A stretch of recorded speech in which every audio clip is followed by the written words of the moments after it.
Okay, good morning everybody. Okay, today question will be on work done. I will use work done. I will use this example, a common example, an object going up the ramp. Sometimes you see it as going down the ramp. But this question is interesting to students because when dealing with this question and when using the formula work done or even gravitational potential energy, students are actually torn between choices. So what distance should I use for calculating work done? What distance should I be using when I'm actually calculating for gravitational potential energy? So I will look at this question and suggest some possible pointers for students to look out for. Okay, for this particular question here, I have a 40 kg object. Okay, 40 kg object which is actually being pushed up an inclined plane of 2 meters. Okay, or 2 meter. Okay, what is the work done by the 250 newtons force? Okay, work done, okay, to reach the top of the inclined plane which is 1 meter above the ground. Okay, for work done, most students will be able to identify the formula. So work done will be force times distance moved in the direction of force. Sometimes I call this parallel. Okay, the force, okay, here in this question is quite easy. In this case we will 250, so there won't be any problem identifying the force. Okay, the problem is identifying the relevant distance, okay, or what we call the distance traveled in the direction of the force. Okay, so for this case, the force here we are looking at for is going at the diagonal axis, in the diagonal axis here. So work done has the distance moved for work done has to be in the same axis. So the distance that we're looking at for is actually in this particular direction, in this particular axis, and the axis and the distance that's in this axis here is only here. Okay, so this distance is actually in the same direction as the force itself. So in this case, these two are actually parallel to each other, or what we call in the same axis. And that's why if you're looking for work done, okay, for by 250 newton, which is in the diagonal axis, the distance that you choose must be in the same axis as the force itself. Okay, not the vertical height here, or not the horizontal height. It has to be the slanted height. Why? Because they are in the same direction. Okay, and because of this, for work done, the distance that you actually substitute in, or the distance that you use, is actually 2 meters. Okay, and you will have the final answer to be 500 joules. Okay, but sometimes the question, the student will say, "Hey, Cher, how come sometimes the question uses the force is not 250 newton, instead it's actually 400 newton? Why is it so?" Okay, it's because of the way the question is being phrased. Sometimes this question will actually, there's a small tweak to it. I can actually look at it as, I can actually change these particular instances. I can actually change it to work done. Okay, work done, okay, by the weight, okay, or sometimes by earth, okay, and the scenario will be the same, but it will be distance moved will also be 2 meters up the slope. Okay, when box reach the top. Okay, so for this particular question here, what has changed is that the force in context has actually changed. Instead of the 250 newton, the question actually asks for the work done, okay, by the weight, or to be exact, is work done by Earth himself. Okay, but Earth gravitational field strength, the Earth attracting. So when we talk about the Earth himself, okay, the force that we are interested in is actually what we call the weight.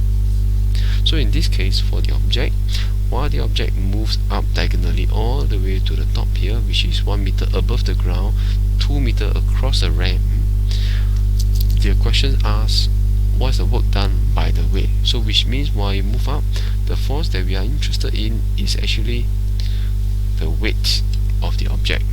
So the weight of the object when it moves up the slope is actually pointing downwards all the time.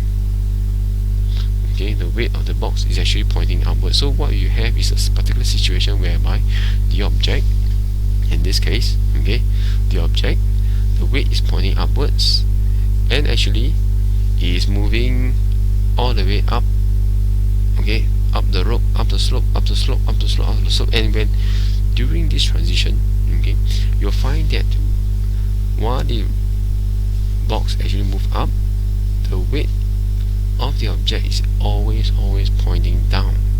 So while the object moves from the bottom of the ramp to the top of the ramp, the force that we are looking out for in this case, force work done is force times distance, move in the direction of the force. So in this case, the distance, the force that we are looking at, okay, while the in context here is by the weight, so which means the force we are looking at for is actually the weight of the object, which is mg, the weight of the object multiplied by the distance. And in this case, the weight is controlled by mg, and mg, which is g, will be the gravitational field strength, which is 10 Newton per kg, and for the mass it will be 40 kg multiplied by the g. This will be the weight of the object. How about the distance? The distance moved is in the direction of the force, so which means that the distance that you're interested in should be the same axis as the weight himself.